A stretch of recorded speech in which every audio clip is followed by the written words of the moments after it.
Man, what can I say about our next roaster that he hasn't already said about himself? Or that someone hasn't said about him tonight on this stage? Those self-described chiseled good looks are on TV every Friday here in Little Rock. I don't know if you knew that. A lot of people don't. But I thought I was watching him on TV today, and then I realized I was watching Jason Duffner's opening round at the PGA Championship. Please give it up for Bill Vickery, everybody.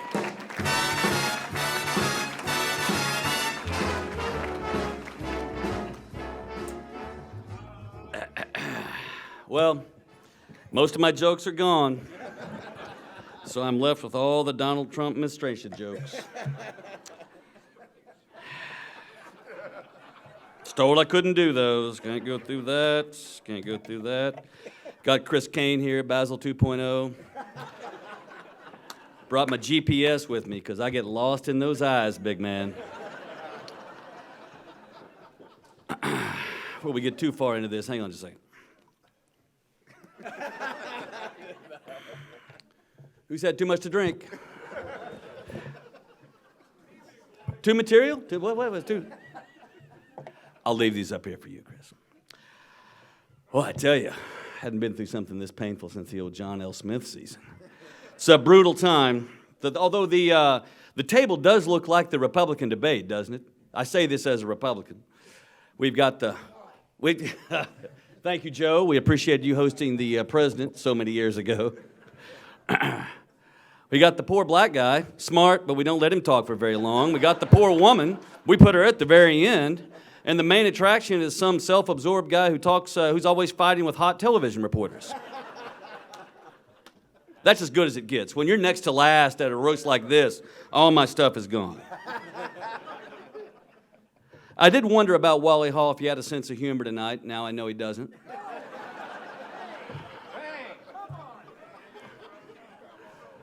It's also an indication of how popular the governor is since he had Wally write his material. If you thought you were going to hold Rex Nelson to 5 minutes, you needed to empty the desserts out at the 3-minute mark, and then he would have shut up. Rex's favorite line at a roast, you going to finish that?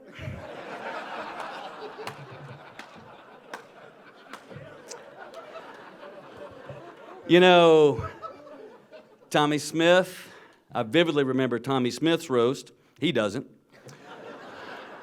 Only time that hotel ever ran out of Seagrams. Old days, old days.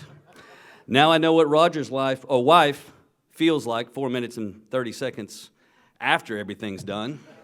At least she gets 20 minutes of Kimmel, or 20 seconds of Kimmel before she has to go to sleep. Helps when you tell the jokes in a proper way. I say here, 10, more Wally jokes, so Rex. Again, man, I'm at the very end here. You got to give me some slack. Let's see. What else? I guess we'll just get to the man of the hour. I was going to do a nice little joke about Beth Hunt. Had nothing to do with her. It was just for the one time in his life, David gets to pick the guy-to-girl ratio, and this is what we come up with? Good boy. Touché. This is starting to kick in, Chris. I tell you, I don't think I'll be able to sit down.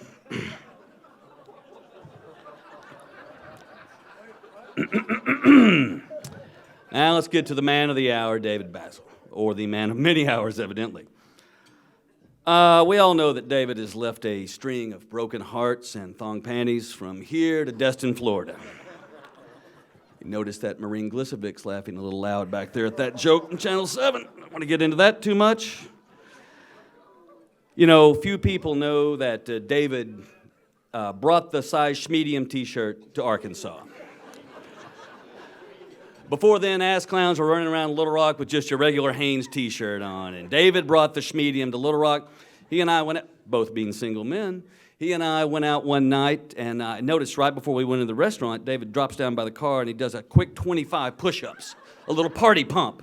And he pops up and he goes, "Had to load the guns."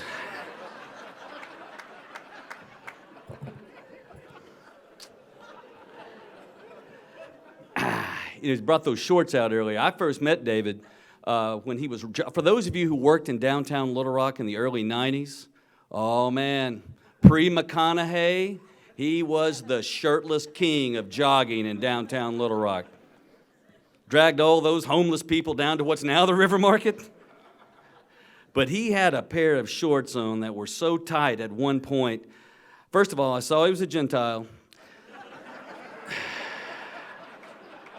And second of all, I knew he was running with 2 dimes and a nickel.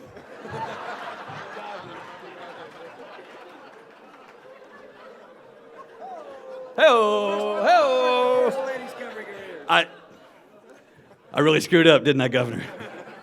Your wife and my mom are the 2 women I never want mad at me, and I think I've messed up. Well, that ruins the rest of my act, actually. I had a couple of other jokes here, but I was told to do no blue material, so that really pretty much ends all of David and I's dating experiences together. I will say that David is a kind, caring, selfless gentleman. I was supposed to carry out smart a little further into that whole thing, but that didn't really work out for me. David, you're a great American. You're a great Arkansan. You're a decent friend. If you've ever been out on a date with David Basil, or been out on a date and run into David Basil, and you look like me, you know it's Katie bar the door. It's all over at that point. So, listen, in all seriousness now, you are a wonderful friend. You are the kind of person you can rely on at 2 in the morning. And you have been a friend to me in times that I've really needed it. You're a selfless person. You care deeply about others. David Basil cares about things that you can't hold in your hand. He cares about concepts like loyalty and friendship and kindness and service, and I mean that from the bottom of my heart. I'm a big fan of poetry, and other than the governor, you can bet I'm the only sumbitch on this stage that knows anything about poetry.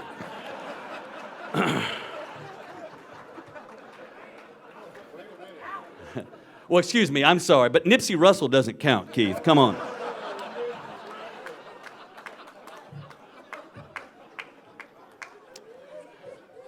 But Yeats said that I got it written down here somewhere. No, seriously. Yeats said that to think where a man's glory most begins and ends, and to think I had such a friend.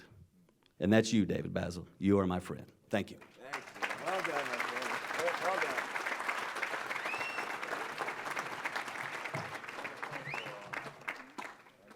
Hang on a sec. Take those with you. Okay.